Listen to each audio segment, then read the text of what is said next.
करते हैं सियासी ढाबे का, जहां आज की सबसे दिलचस्प खबर मौजूद है।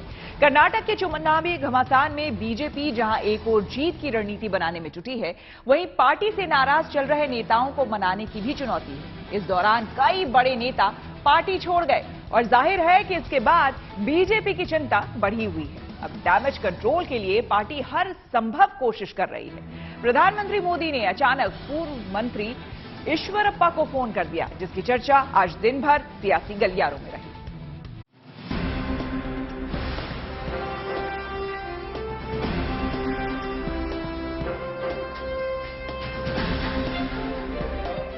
यूं तो एस ईश्वरप्पा कर्नाटक बीजेपी के बड़े नेता हैं, लेकिन शुक्रवार को उनकी चर्चा नेशनल मीडिया में काफी हुई। वजह था प्रधानमंत्री मोदी का एक फोन कॉल। सीधे प्रधानमंत्री का फोन आने पर ईश्वरप्पा भी हक्के बक्के रह गए। पार्टी के लिए उनकी वर्षों की वफादारी का जैसे सिला मिल गया।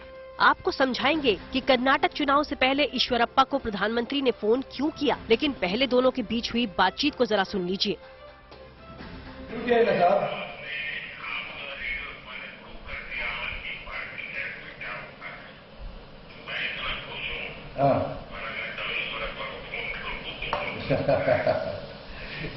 बहुत अच्छा हो गया सर, डेफिनेटली हम जीतेंगे sir, no problem sir, definitely हम जीतेंगे सर, आपका आशीर्वाद चाहिए sir. Sir sure sure sure, धन्यवाद धन्यवाद सर। मेरा जैसे सामान्य कार्यकर्ता को आप जो ऐसा बातचीत करना हम सबको बहुत खुशी है। प्रधानमंत्री ने पार्टी के प्रति ईश्वरप्पा की वफादारी की तारीफ की, तो ईश्वरप्पा ने उनके सामने दावा किया कि कर्नाटक में डेफिनेटली बीजेपी की जीत होगी। हालांकि ईश्वरप्पा खुद चुनाव नहीं लड़ रहे, लेकिन उनके हाव भाव और तेवर से समझा जा सकता है कि वो बीजेपी के लिए पूरी ताकत लगाने को तैयार हैं। अब इस कहानी का दूसरा पहलू देखिए। प्रधानमंत्री मोदी और ईश्वरप्पा की बातचीत का ये वीडियो देखते ही देखते वायरल भी हो गया।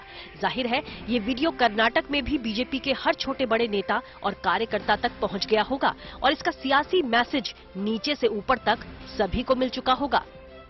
बहुत अच्छा हो गया सर, डेफिनेटली हम जीतेंगे sir, no problem sir, definitely हम जीतेंगे सर।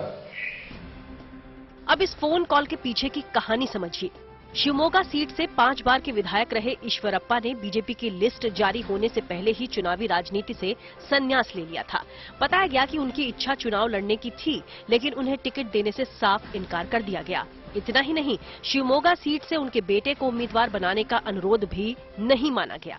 इसके बाद ईश्वरप्पा की नाराजगी की चर्चा थी और बीजेपी जानती है कि अगर ईश्वरप्पा नाराज हैं तो इसका असर चुनाव पर पड़ सकता है। पहले ही टिकट कटने की वजह से जगदीश शेट्टार समेत कई बड़े नेता बीजेपी छोड़कर जा चुके हैं। ऐसे में पार्टी रिस्क नहीं लेना चाहती थी और माना जा रहा है कि इसलिए प्रधानमंत्री मोदी ने खुद ईश्वरप्पा को फोन कर डैमेज कंट्रोल कर लिया। उनको बोला, मेरा जैसे सामान्य कार्यकर्ताओं को आप फोन किया तो सभी कार्यकर्ताओं को खुशी होता है और आपसे फोन से और भी शिवमोगा और सारे स्टेट में भाजपा जिताने के लिए हम सभी कोशिश करेंगे, मैं ऐसा बोला। बाद में नरेंद्र मोदी जी बोला शिवमोगा में जीतना है और कर्नाटक में जीतना है, मुझे मालूम है आप जीतेंगे, ऐसा वो भी मुझे बहुत प्रेरणा दिया है। ईश्वरप्पा पर मंत्री रहते 40% कमीशन लेने का आरोप लगा था और 2022 में उन्हें मंत्री पद से इस्तीफा भी देना पड़ा था।